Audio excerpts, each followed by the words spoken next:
leads, the U.S. 101st Airborne Division is going to join the fight alongside Ukrainian troops. Amidst escalating hostilities between Russia and the NATO military alliance which the United States leads, the United States Army's 101st Airborne Division has been employed to Europe for the first time in almost 80 years. This move comes in response to the threat posed by Russia. The United States Army's 101st Airborne Division is a modular infantry division that is specifically prepared for air assault operations.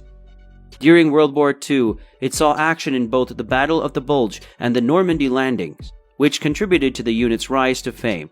During the course of the Vietnam War, the 101st Airborne Division served in two different capacities. First, it served as an airmobile division, and subsequently it served as an air assault division.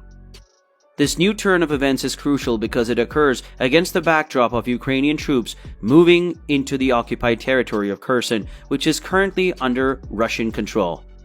At the same time, it is thought that the Russians have strengthened their hold on the region in order to stop Kiev from retaking it. In addition, each side has been accusing the other of working towards the destruction of the Nova Kakhovka Dam and the flooding of Ukraine in their ongoing verbal exchanges. On the 30th of June, the headquarters of the 101st Airborne Division and the 2nd Brigade Combat Team executed an air assault demonstration in Romania. Both of their flags were uncased during the event. It is believed that the ceremony signaled the commencement of the division's advanced deployment in Europe. This deployment is intended to buttress NATO's eastern flank and reassure partners across the continent.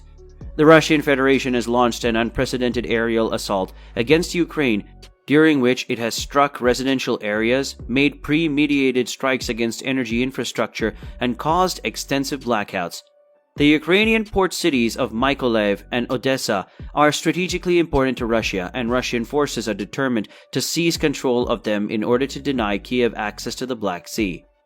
The United States has disputed some of the most elite air assault forces along with some heavy machinery in order to fight the threat that Russia will take these port cities by utilizing its advantage over Kherson. Kherson and the port cities that Kiev is protecting are located in close proximity to the nation of Romania, which is a member of NATO and is home to the 101st Airborne Division. During the exercises in Romania, America and Romanian troops skirmished along the northern Black Sea coast of Romania before launching a combined ground and air attack on a series of predetermined targets. Artillery shells and tank shells were authentic. The drill was meant to replicate the fighting that occurs every day across the border between Russia and Ukrainian forces. The U.S. Army's war games across the border signaled that they were there just across the border and observing extremely carefully, which was meant to send a strong message to Russia and America's NATO members. An additional 4,700 troops from Fort Campbell, Kentucky, the 101st Airborne's home base, have been deployed to the Baltic and Eastern European countries to shore up NATO's defenses. When asked whether they would cross into Ukraine if fighting escalated or a NATO country came under assault, the Screaming Eagles leaders repeatedly said they were there to defend NATO territory. Belarus, a Russian ally, has been officially and covertly aiding Russian soldiers in the current fight. While on one side of Ukraine, the 101st Airborne Division stands ready to hit in case of an emergency over the Belarusian capital.